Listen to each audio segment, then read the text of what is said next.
Ladies and gentlemen, boys and girls, welcome to the Podcast Superfriends. My name is David Yaz in Boston at pod617.com. This is the podcast where we bring you all the do's and don'ts and everything else about podcasting from 5 separate sources, 5 wonderful genius podcast producers across North America. I'm going to do the introductions.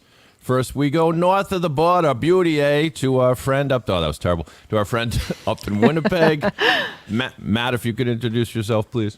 Matt Kundle, the Sound Off Podcast Network. It is Canadian Thanksgiving today. Happy Thanksgiving. It's just Indigenous Persons Day for us, I guess. And we go down to the swamps, deep in the swamps of Louisiana. Catherine, could you say hello, please? I certainly can. Hello, everybody. I'm Catherine O'Brien. My company is Branch Out Programs. I'm producing podcasts in the swamp, and I'm happy to be here on Columbus Day also, David Yaz. Oh, let's not even get into it. You started it. Do that on your own podcast. Anyway, let's move out to Detroit. Everybody in the house from the 313 knows my boy Jag in Detroit. Jag, please say hello. Hello, John Gay, Jag in Detroit Podcast. I produce podcasts for businesses and nonprofits, as well as edit and co-host some for some as well. All right. And he's Johnny on the spot. He's Johnny Podcasts from deep in the heart of Texas. Johnny. Hello. Let's get started. Best color man in the business right there. So hello, today, Fort Worth. Hello, you're on. Hello. Long-time listener, first-time caller. Is the caller there? So today we're going to talk about something that's very simple, and I bet pound for pound this will give you maybe the most takeaways you've had of any podcast ever, as we say in Boston. We're no pressure. No pressure. We got. We're always giving you do's and don'ts. Today we're only going to do don'ts. So there are a lot of things that drive us crazy hearing them on other people's podcasts. Sometimes maybe we ourselves are guilty of them ourselves. And just in order to fine-tune our game, we're just going to go around the horn here and really talk about what things that common mistakes, pitfalls, traps for the unwary. And I'll start with Jag. Jag, you've always got a bunch of things that drive you straight up the wall. And we're just going to go one by one. We all have lists, but feel free to chime in, everybody, of course, if you're on point. Jag, you start. What do you got? I'll start with one that I think we've all talked about many times, and that is giving the typical rate and review my podcast as the call to action at the end of your podcast. I think this probably started because a lot of folks are doing it on YouTube, and it may have some merit on YouTube, but in terms of a podcast, ratings do nothing, but Matt has the super ready to go at the bottom. For those of you on audio, it says do it for our podcast, but don't do it for yours.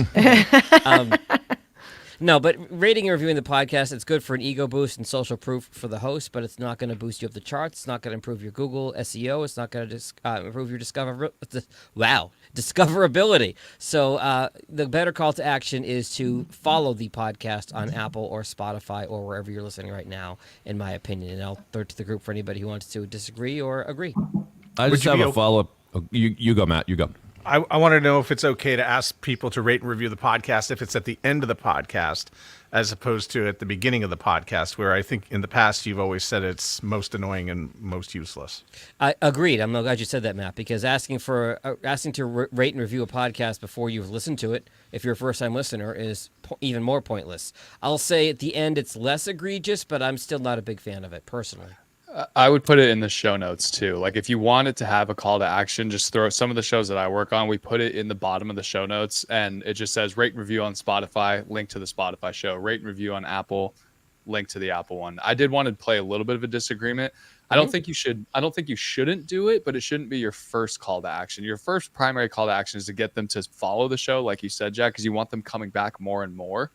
But if someone's coming across your podcast, because it happens, you stumble across a podcast on Spotify or on Apple, and if you see one that has 355-star reviews versus 6 5-star reviews, you're probably going to gravitate towards the 355-star reviews. So you're correct that it's not going to bump you up the charts by some algorithm, but I don't think you should ignore it altogether. But it primarily should not be your only and first call to action. To use Catherine's favorite phrase, loving counterpoint. Yes. I think you're right. There is merit in getting ratings and reviews, but I think there's a real danger in asking for more than one call to action, because I feel like, especially if somebody is driving or walking the dog or not giving you their full attention, you start throwing out 2, 3, 4 different things to do, you're probably going to get them to do none of them. The confused mind does not buy. And if you have one shot at getting your audience to do something, I would use that very strategically. Is that the title of this episode? I think we got it now. Well done, Catherine. Let's not misunderstand that it's good to ask for feedback for your podcast, but rate and review on Apple Podcast is hardly the only mechanism for that. So I think you guys would agree. It's always good to develop devices to get feedback from your listeners. One follow-up question I would have of the group is, I work with someone who says we really want to be in the top 10 of education and training podcasts. So they're wondering what they need to do and if it's not to ask people to rate and review, what is it? Anyone have an answer? Anyone have an answer to that? I can tell you what I told them. I don't know if I'm right. Jack, you got it? My first follow-up question is why? Why do you want to be in the top 10 for an ego boost? But to answer your specific question, David, goes back to Rob Walsh from Libsyn, to Podcast Movement. Apple's algorithms take into account new subscribers or followers, I should say. Sorry, bad habit there. Slap myself on the wrist. New followers for your podcast. If that factors in how many new people have been following the podcast in recent days, and that is the biggest factor in bringing folks up the chart. So back to square one, have them ask their listeners to follow them in Apple. And share, I guess. It's always good to ask to share. But again, don't ask for too many calls to action, or you'll get zero action. All right, let's shift gears. And Matt, you're at bat, and Catherine, you're on the on deck circle, so swing a bat or get loose or whatever you have to do. Matt, what do you have for us? I would like for everybody to please stop putting microphones in artwork. I absolutely think it's not original. Everybody does it. And if you think like Seinfeld doesn't have a TV on its artwork, Steven Spielberg doesn't have a film reel on his, so why do we do this? I think one of the reasons that this has evolved and happened is that this is what the alleged graphic designers on Fiverr think of us. I need a piece of artwork in order to get into Apple, so I need something square. What can you send me? It's a podcast about, could be about anything, but it always seems to show up with a microphone. And I'm like, why? I don't know. It's just, that's what I think the alleged graphic designers on Fiverr think of us. And I am not an exception. Because I actually went to a graphic designer. I said, could you make me a logo? And this right here was that was my first logo for the Sound Off podcast. So I, guilty of it too back in 2016. Honestly, I kind of like it.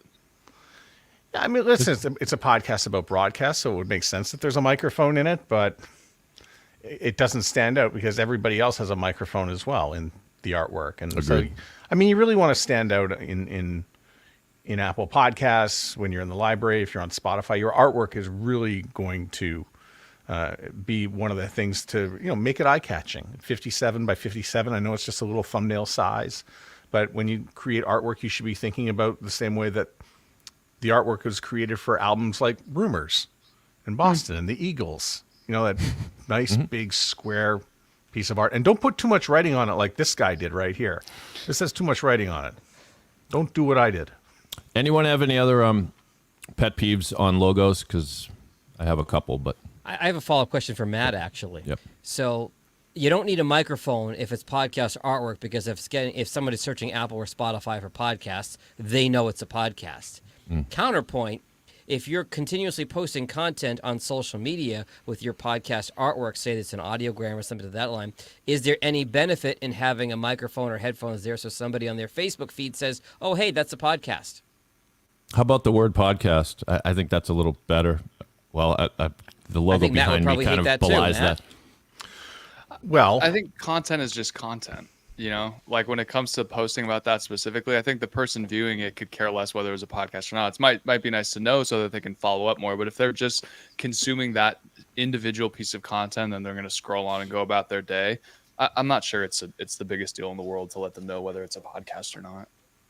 I mean, I do think you want to avoid confusion, and so sorry to interrupt you there, Matt. But I think to Jag's point, if it's kind of a random thing, and it's you've got a clever title, but that's all you've got, and it is in the social media feed, you might like for someone to know it's a podcast by just a glance. That's just my thought. Matt? Yeah, my beef is just on the main artwork, but when you do market externally, it's going to be different. I mean, I guess the B part of the artwork problem that I have, it's also words, like too many words in the artwork. It's really just art. You don't need to have all these words in there because it's going to be surrounding the artwork anyway. The title and the author tags are displayed prominently nearby. So, but if you were to do, that marketing externally, let's say you put it on Facebook, yeah, you should definitely, maybe have the word podcast in there. You can totally do it a completely different way.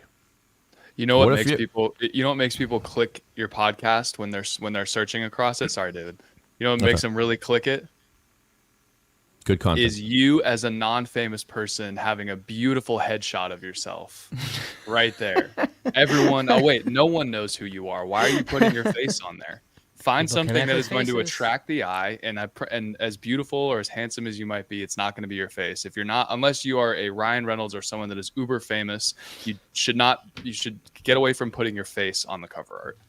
Well, I totally agree, because that touches upon one of my pet peeves, and that is it really don't make it look like an ad for anything. A lot of professionals who are, I'm a lawyer, I'll pick on them. A lot of lawyers will do a podcast and it'll be like the attorney, Brian Jones podcast, and he'll be smiling and it just looks like a billboard. And so, but Johnny's right. People are tuning in for your content. So if your podcast is about biking or visiting the mountains or fly fishing or whatever, that's what the logo should be, right?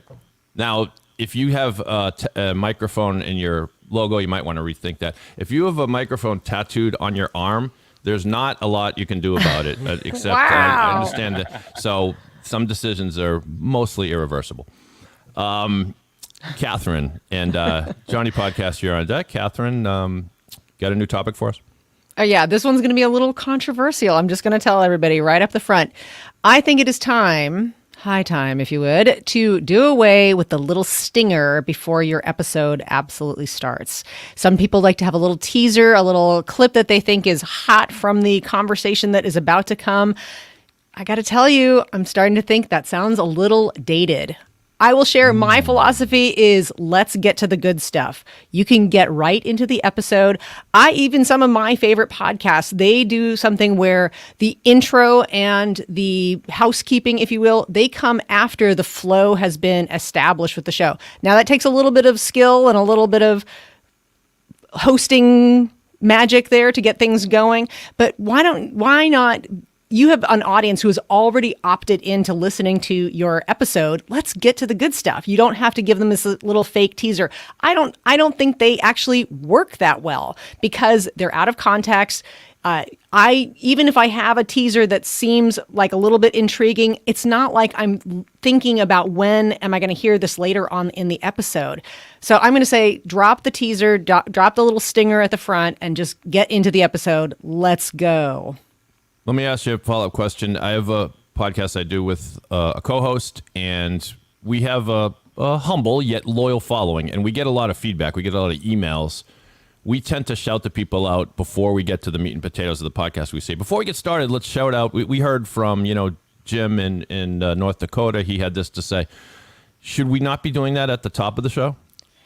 Well, that to me is actual content. That's not a clip. That's not a clip from later, oh, hey, you're think of where you're going to hear this in the rest of the episode. That is that is the start of your show, is to welcome and greet all of your listeners. So I think that's great. Yeah. I know exactly what you're saying, by the way. I call it a teaser quote. I don't know if there's a better word for it, but some of them can be great. Others, I don't know. And to the new listener, it might be halting. It's like you might think you're actually starting the podcast in the wrong place. Like someone's just talking. I don't know who this person is. So you risk confusion. Any other thoughts on Catherine's observation? Anybody want to push back or amend? I want to know, do you want to take the knife out of my chest or just leave it in? 40% of my job is pulling teasers from these podcasts and put them in the front. So I'm like shell shocked over here that this is not cool anymore. I would lovingly push back on that, and I would say that I'm very pro the teasers at the front. I think that they're a great way to key up a really fun moment from the guest. The goal is to make you feel something, laugh, cry, something to get you emotionally invested in what you're about to listen to, rather than the first words be, Joe Smith, welcome to the show.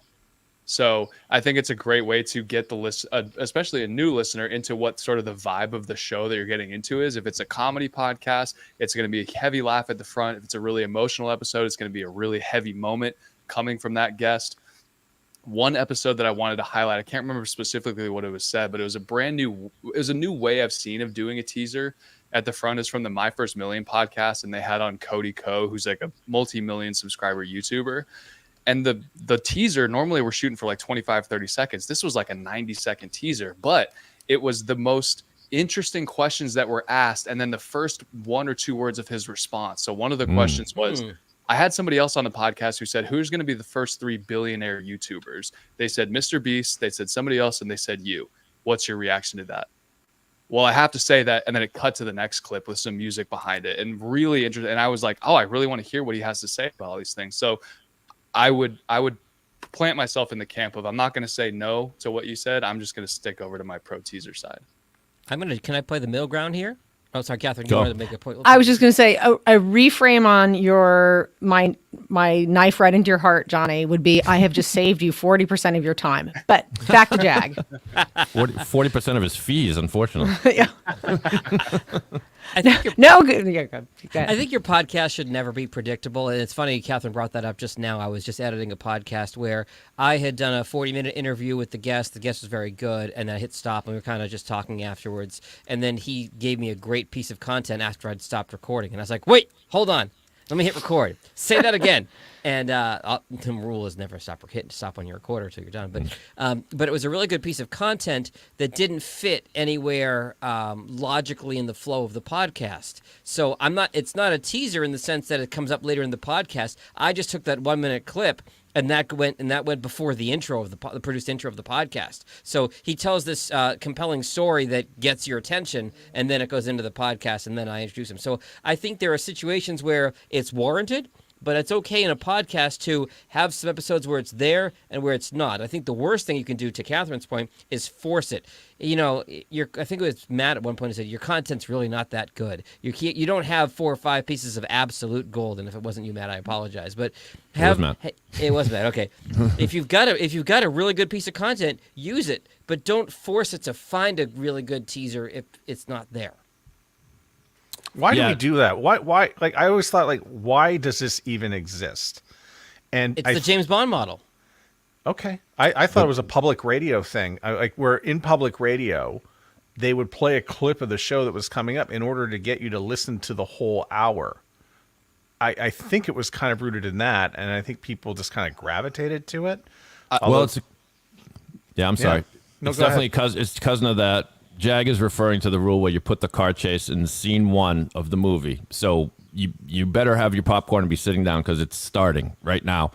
And, you know, our overall goal is, it's no secret. It's to make our content compelling. So how do you do that? Maybe it is the old trick, and it's like it's perpetuated by TV ads. We remember the joke, the old, like, there's a common household spice that's probably in your spice rack that's actually a deadly poison.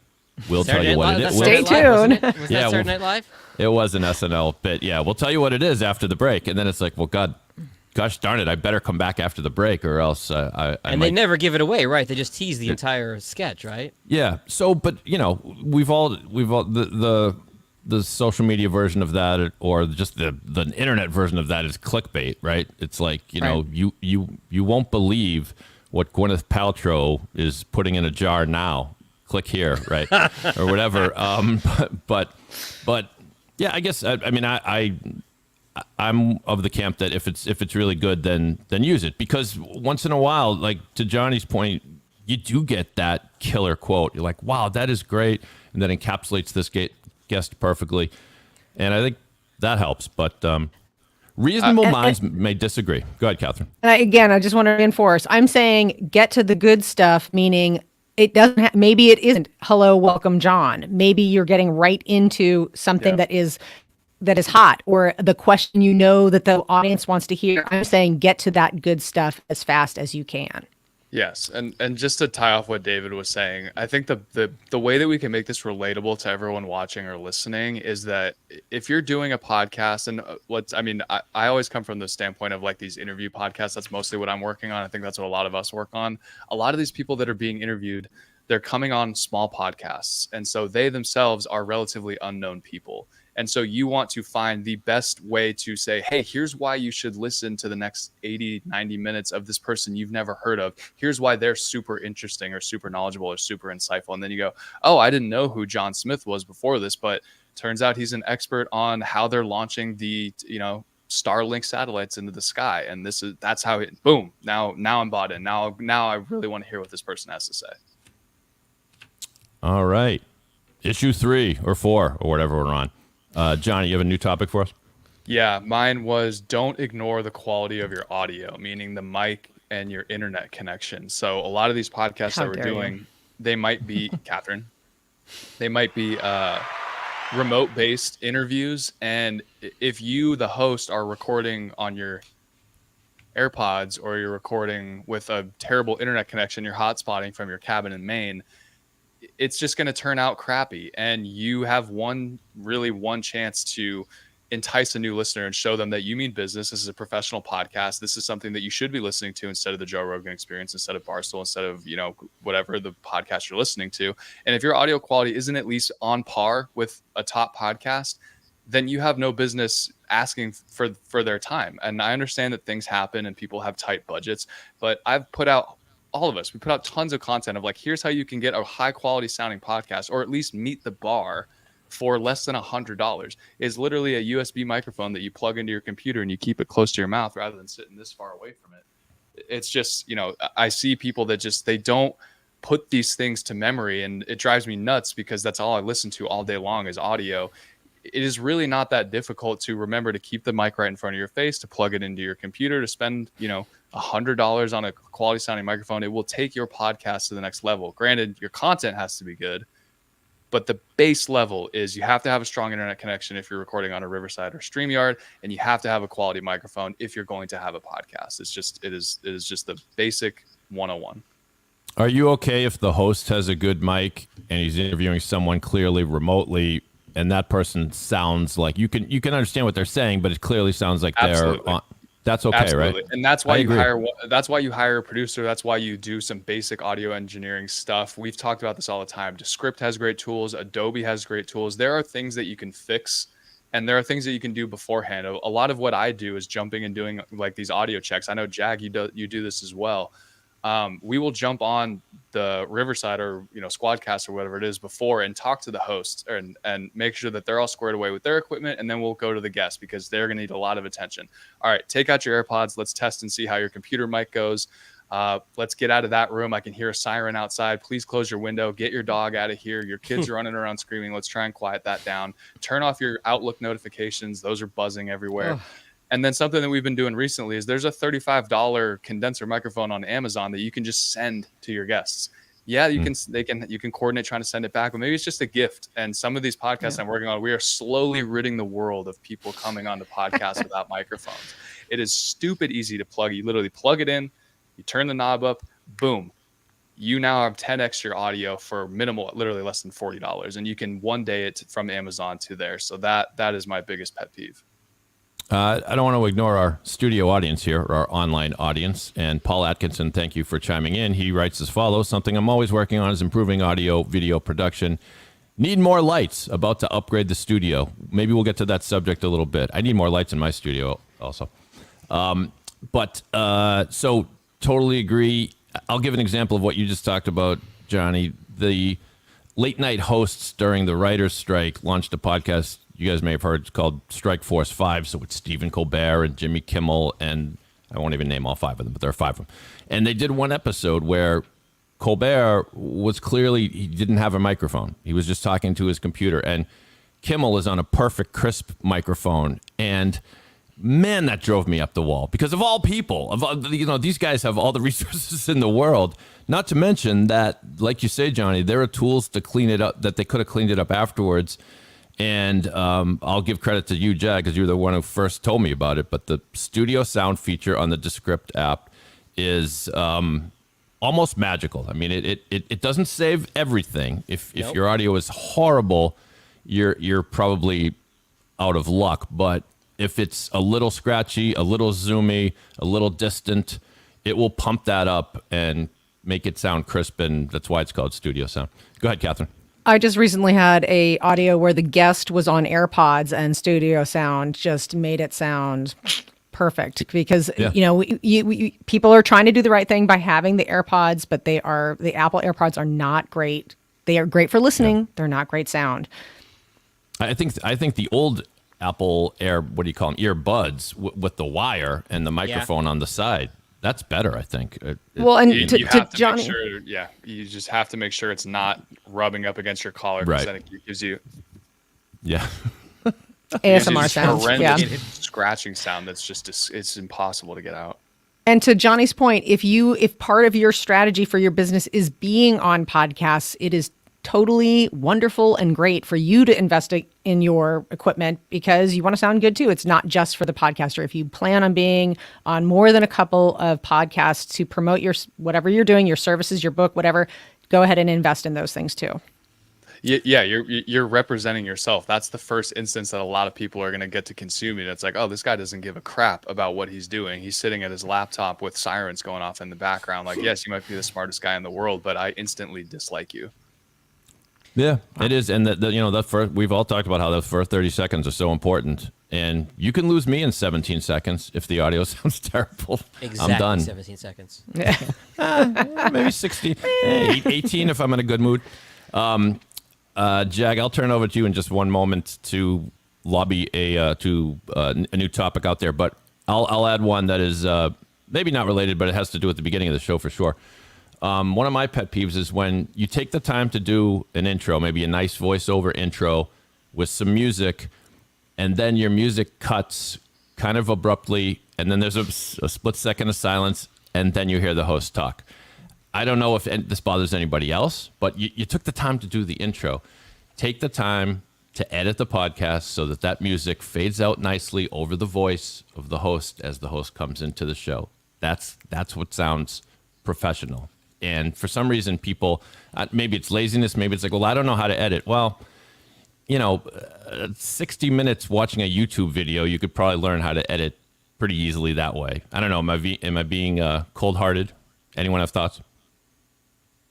No, it's those little things where it's like, don't you care about the product that you're putting out there? Name one piece of really popular, whether it's media or a podcast, that does something like that. It's one of those little things where it's going to take a little bit of extra work. Maybe you outsource it to somebody, say, hey, I'll pay you $50 to make a really cool pre-recorded mix for an intro. And then you just have it as a stock file and it just drops in and it fades out every single time. And you just drop your first audio file right as that music's starting to fade out. I edited a podcast, not for one of my clients, but like third party through somebody else today, where the music stopped abruptly and then it was a 3 full seconds of dead silence before the podcast started. And I went, these guys are morons.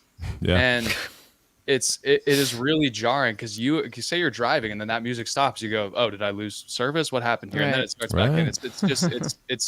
It's just little things like that you just, once those are dialed in, you don't have to think about them again, but they gotta be at the top of your mind when you're starting to put this thing together.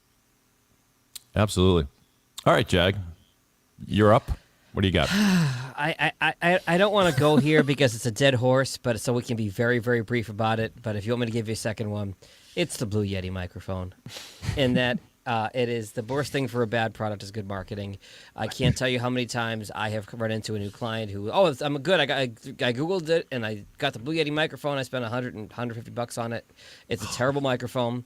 It is poorly made. It is a condenser microphone, so it is built to pick up all of the room around you. And Jag, we want them to sponsor our show. Not there goes our Blue sponsorship. I just have to say, there are better mics out there. Talk to any of us. Yeah, I had a client who was using one the other day, and it wasn't working, and it seemed like the culprit was actually the wire. And word to the wise, everyone, those wires are not all created equal, and a lot of them will fail after a few months, and so make sure you have a new one available. But pro tip and follow up on that, David. If you're buying cords on Amazon, sometimes you do get what you pay for. Look for something that is shielded as opposed to unshielded. Shielded will often protect it from other wires if another wire touches it. If another wire is near it, that buzz that you can sometimes get. Shielded cables are better, and spend a couple extra bucks on one. Can I pull back the curtain a little bit and show our audience just a little bit about how deep this Blue Yeti feeling goes? Sometimes in my DMs, Matt will slide in with pictures of people with their Yetis to show me the terrible mic technique. That's how passionate we are about. There are so many issues with the Blue Yeti, and if I get some podcast ad in spam in my Facebook feed and they're using a Blue Yeti, I'm like, okay, well you've lost all your credibility. If you are using a Blue Yeti, use it only for one person. Use the cardioid setting. It's like that little heart between the dial, and make sure you speak into the side of it and not the end of it, and particularly the side that the logo is on, not the other side. If you must use it, you can sound good if you know what you're doing, but probably about 5 to 10% of people I've heard on a Blue Yeti sound good. And I'm obligated. Face the knobs towards you, right? The logo faces you. I don't have one in front of me. The gain is away from you. Okay.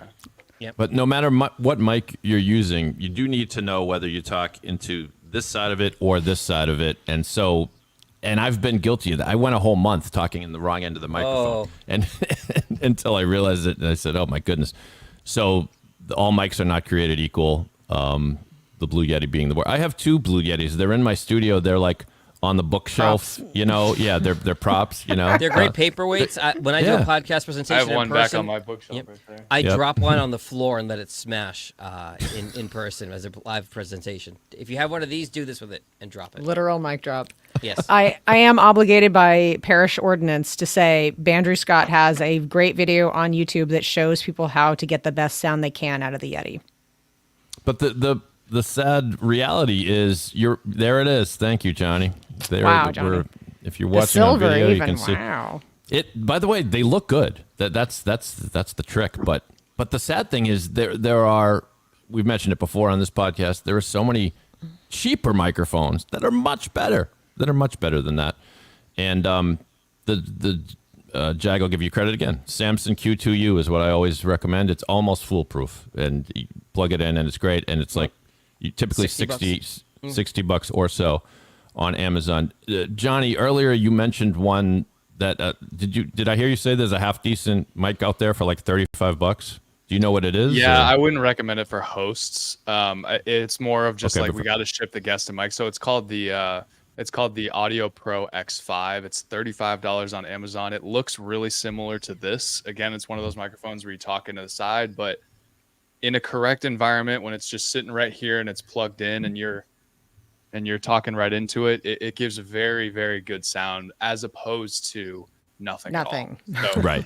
That is sort of the solution we arrived to, because these podcasters, like as a podcast host, I'm not expecting you to go, by the way, we need you to send them a $300 microphone and we're going to have a walkthrough on how to set it up, and just for every single it's just not reasonable to do. That is sort of a happy medium that you can have people do. And again, it's something that they could set off to the side if they're going on a Zoom conference or something, that now they have a good looking microphone and their audio is now 10% better. Especially if you're in an industry where your guests are sort of professional contacts or allies of yours, or people that it wouldn't hurt if you curried favor with them. Imagine how great that is not only are you inviting them to be a guest on the show, but I'm going to send you out a microphone. You know what? Keep it. It's my gift to you. Think of the goodwill. So great and tip, they'll think of Johnny. you every time they look at it. I have a client who bought 3 Samsung Q2Us. She mails it to her guests and has them mail them back. And then she's had a couple times a guest say, "Oh, this mic's really good," and she'll say, "Well, thanks for coming on the podcast. Keep it." Yeah. So. Yeah. See, I would always say keep it, because it gives me a stomach ache thinking of forcing those poor people to put it back in the box and put the postage. Now go to FedEx. Right. Exactly. Oh God, I don't want to do that. This is your lanyap. This is your lanyap. Oh, great New Orleans term, Catherine. At the end of the show, we'll tell you what it means. Matt, you are up for our next topic if you have one. Yeah, it's the I don't edit crowd. People who don't edit their show. I don't understand. Anything you can record, you can make better. So why not take the opportunity to make it better? I don't get you put all I this just want work. my podcast to sound like it was a natural conversation, and I think that if the conversation just accidentally had a lot of ums in it. I mean, when you. So, Matt, could you describe your style? Are we talking so we'll mention the Descript app again, which by the way is no longer perfect. It's still good though, but it will transcribe your file and it will automatically take the uhs and ums out and other filler words that you would like. But Matt, tell us, is there ever too heavy a hand, or do you try to take out all silences, all filler words? Tell us about it. So when I edit, I like to take out all the unnecessary words.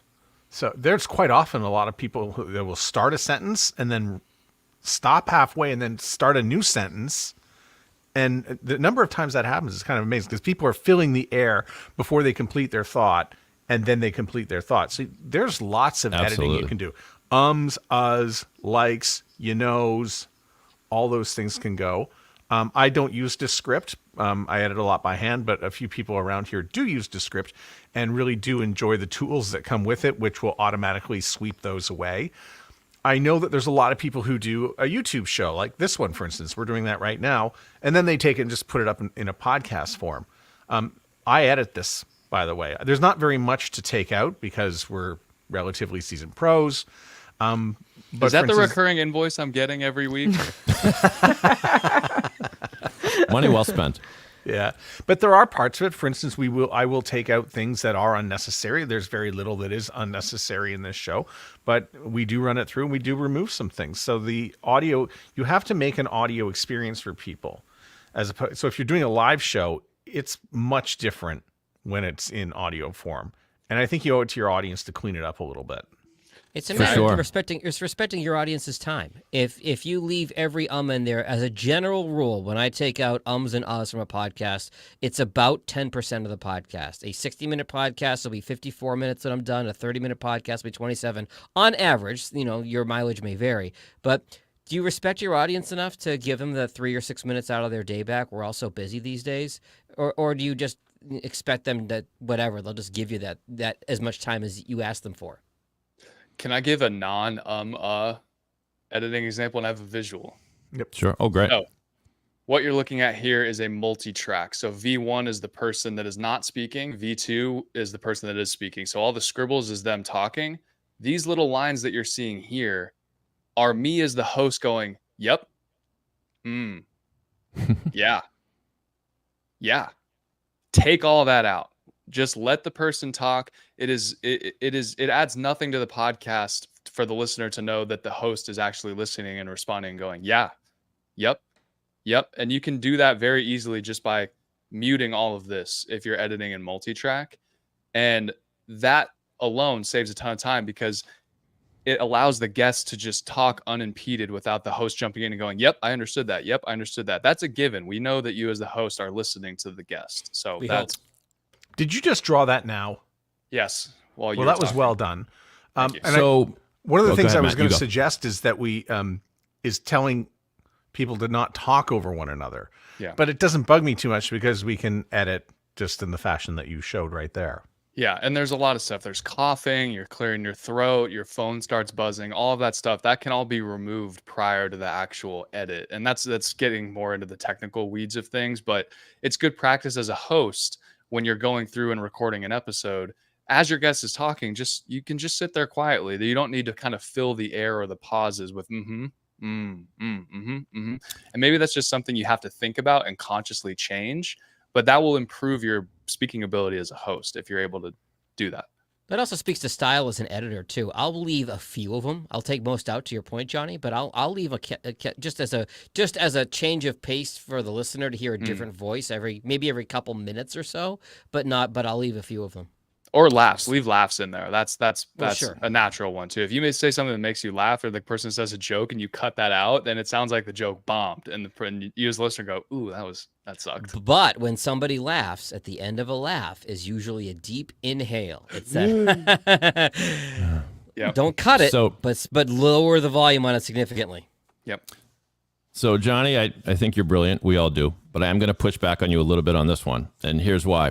Because I think if someone is in this, telling this tale, and it's something emotional, then yes, I think it's the job of the host to shut the hell up and just let that story unfold as the person is telling it. But great podcasts are usually great conversations. Conversations have rhythms.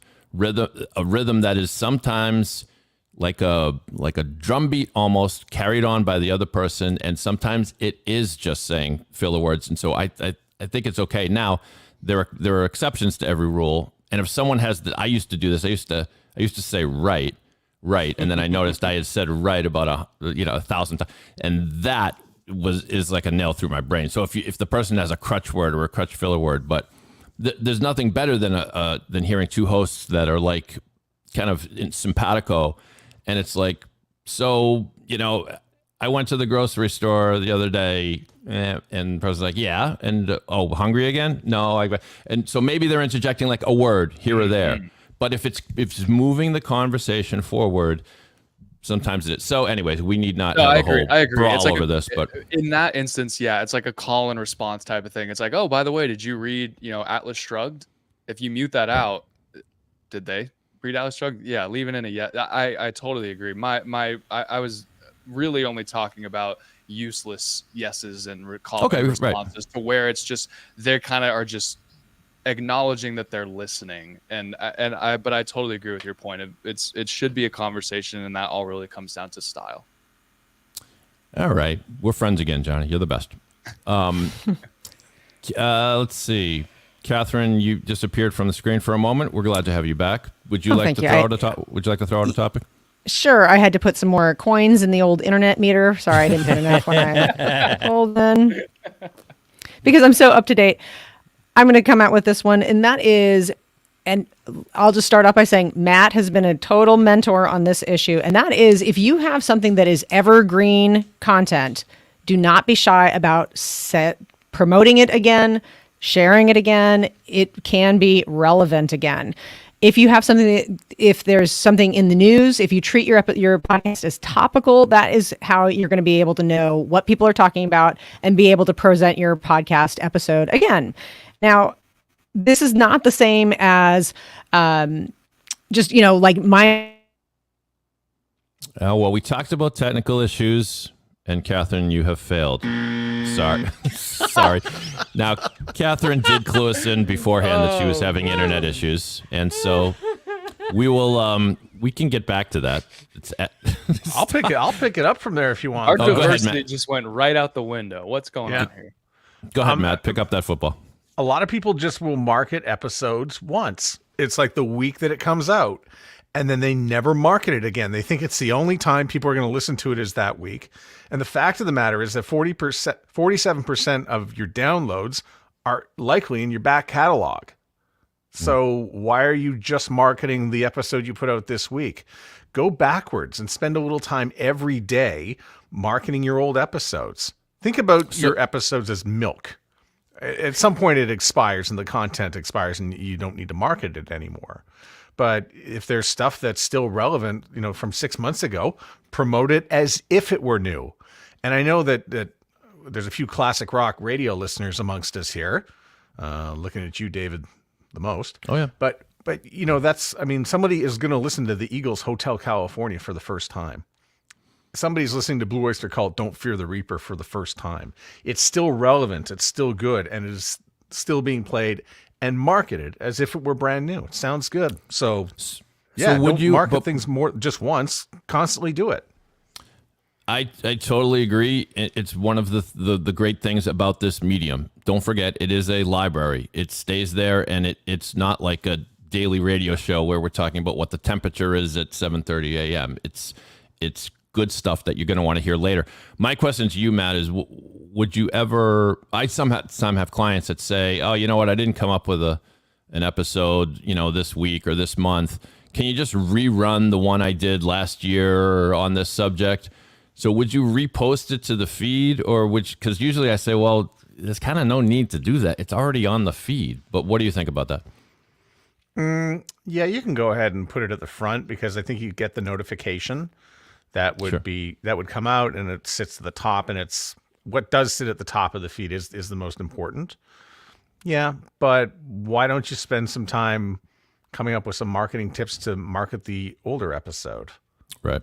And put your downloads for that episode in one place. I got to second what Catherine said about Matt. Matt is the master at this. I think I came on Matt's show, it must have been 2 or 3 years ago. Every once in a while, I get a notification on Instagram. Matt has tagged you in his story, and it's like, hey, check out my episode with Jag. And I'm like, cool, let me repost it. Let me send it to my audience every time. And you're like, don't repost that. I've learned so much in the past 3 years. I've sound like an idiot. That's my. I knew it all in 2019. That's the world's never going to change or anything. Yeah. Okay. So yes to all. You as the listener or the viewer might be saying to yourself, but that's just so much work to just constantly coming up with new marketing material. A really easy way to do this, and I live on Twitter/X. A great way is to be following the people that have come on your podcast, have them follow you, be involved in those conversations. And if you come across a tweet or a post, whether it's on Instagram, Facebook, whatever, where you see something relevant, where you're like, oh, we talked about that in the podcast, grab the link, throw a comment up there, be like, you and I remember talking about this in our podcast episode. It was great. Not now. Before, what you're doing is you're marketing your older episodes to your existing audience. Yes, a percentage of that demographic may not have heard the episode that you're talking about, but now you're reaching an entirely new audience of those people who are specifically interested in that person and that subject. Here's something brand new that's relevant. By the way, I have a whole library of other cool shit that I'm doing there too. Boom. Constantly be doing that stuff too. It may come out. Is that annoying? Maybe. Don't do it all the time, but that is a good way to easily do that, where you're just copy and pasting a link. We also make terrible assumptions, by the way, that everybody's been listening from the beginning. And we all started with 0. Yeah. And I know somebody said, oh, yeah, I just discovered your show last year. And I'm like, just last year? Where you been? I'm like, but no, this is why we do the marketing, right? Because people are becoming introduced to the show on an ongoing period. At the same time, you have to remember some people likely dropped off as well. Maybe you became, maybe they found other things to listen to. Matt, you want to share your birthday hack since you just did it for Dave's? Oh, you like that? Do you? I love it. It's a great one. And what it is when it's somebody's birthday on Facebook and they were a guest on your show, hey, Jag, happy birthday. And thanks so much for coming onto my podcast. And then you put the link of the podcast on there. Nice. Because there's no better audience than the people who love Jag, and they're all saying happy birthday and we'll see it. And it's, oh, Jag was on a podcast. I'd love to listen to that. That's genius, Matt, because there are so many people, like you mentioned me as a guest on your show. My birthday was last week, and like everybody else on Facebook, I hear from 200 people who I never hear from the other 364 days of the. But if they see this, it's in my feed, so they see it. Oh, he was a guest on a podcast. Well, maybe I'll take a listen to that. Sure. And now you've got hundreds of people who are completely unfamiliar with your show, tuning into your show for a reason. And then to kind of continue the thought from before, the dream new listener is the one who says, this is a pretty good show. I'm going to go back and listen to some old ones. And so, yeah, I would suggest, and I'm guilty of this, I'll say on the pod, oh, you know what? We talked about this on a pod, last year we did about Cyndi Lauper, whatever. And then I just leave it. Really, if you're doing it right, you should say, check the show notes. We'll put a link in there so you can just go with one click and go listen to that back one. And then maybe to finish the thought, I don't know if anyone has further thoughts on this, but one of my pet peeves is when the host assumes the listener knows everything they're talking about. Every little inside joke,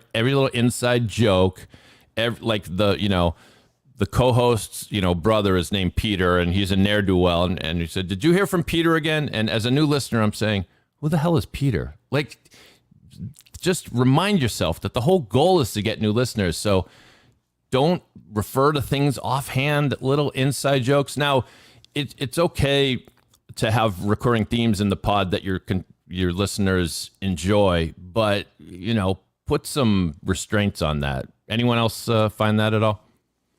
I think it's a great, yes, I don't have a ton of experience with that just because, again, a lot of the stuff that we all work on different stuff. But the way that I relate that to what I'm working on is, as a host, it's a great way to approach how you speak to your guests or how you interview your guests. Assume that the audience knows absolutely nothing. They are not an expert in what the subject matter is for today's episode. So what I like to call it is dumb questions first. So you're asking the guest who is an expert in their field, and you're like, look, I'm so sorry. I need you to dumb this down for me. Don't say because the audience doesn't know. I need you to dumb this down for me because I have no clue what this is. What is X? What is Y? What is Z? And then that we can use that as a base layer to get into sort of the nittier, grittier, more detail, getting into the weeds, for lack of a better term, of the conversation. So that is another way you can implement that. Yeah. And that happens all the time. A guest will be like, well, I'm a big fan of Lucinda Gordon. And, when I think about what she teaches, and it's like, I've never heard of this person. And so that's a genuinely dumb question. Maybe I don't know. Maybe it's somebody famous that I'm supposed to know. But if your instincts tell you, a lot of my listeners probably aren't going to know who the heck she's talking about right now. Like, stop them. Ask. Case in point, an hour before we recorded this podcast, one of my financial clients was doing a podcast, and the topic was a great topic. It was, if you're getting divorced, what does that mean for your mortgage? Fantastic topic. Very, but the guest started getting into all sorts of rules and laws and things that unless you were a mortgage broker, you wouldn't know what the heck he meant. So the host, to her credit, stopped down and said, no, let's back off here. And a lot of that is going to end up on the cutting room floor, and we're going to keep the part that is congruous for a layperson, again, me or the host or the audience, to follow.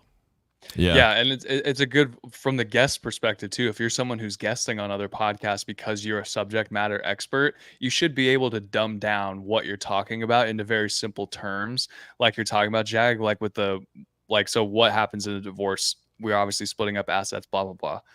Who does a really good job of that is Elon Musk. Elon is smarter than all of us combined, obviously. You're such an Elon stan. You're such a stan. Not all the way. Not all the way.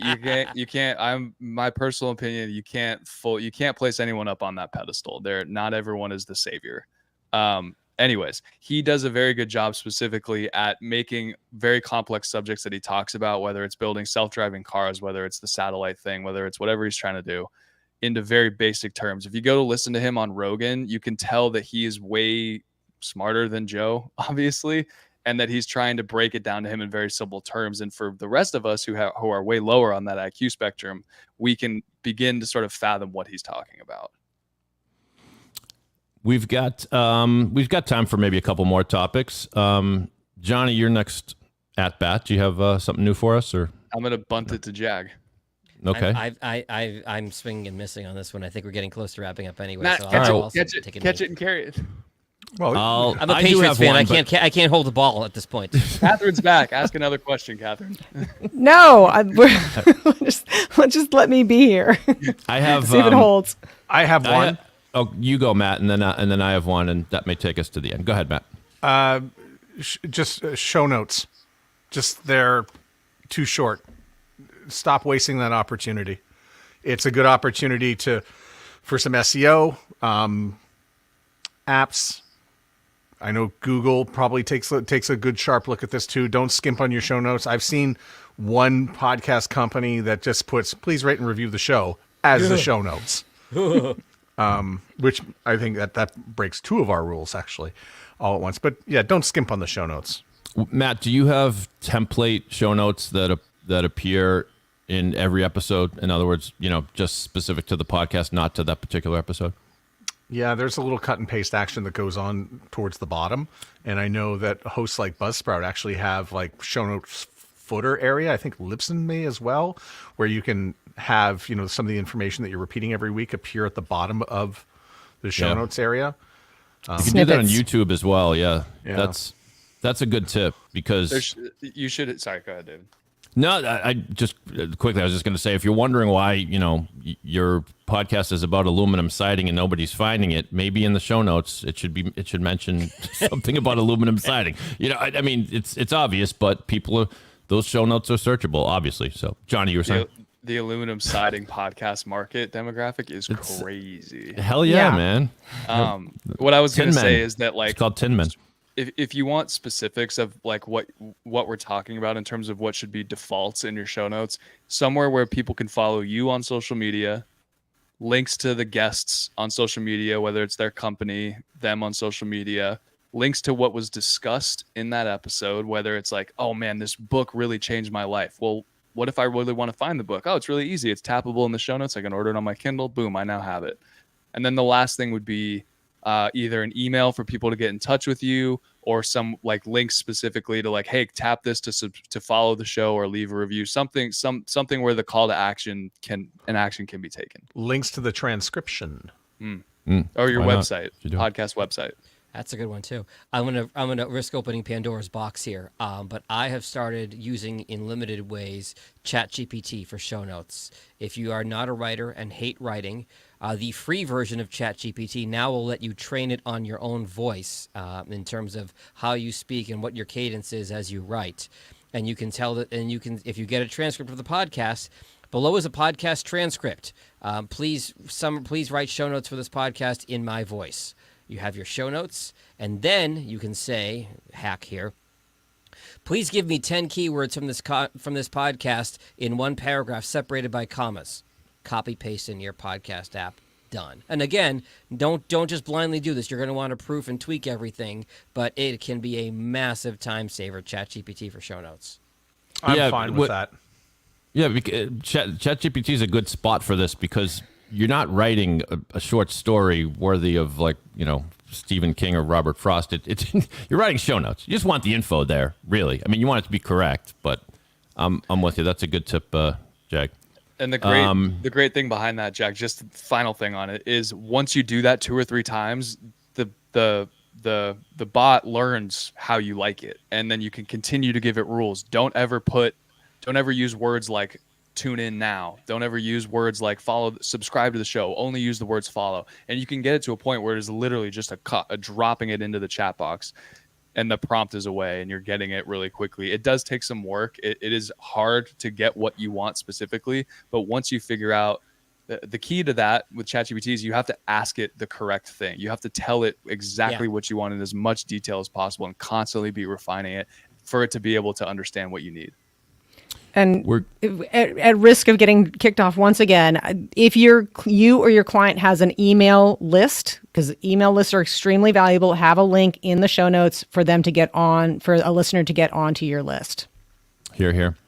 We're not going to have time for my last topic, which drives me straight up the wall, but just please make sure you listen to your guests and what they're actually saying and react to that and ask questions about what they're actually saying, because you'd be amazed how many people miss that and miss turning a great conversation into just, pablum.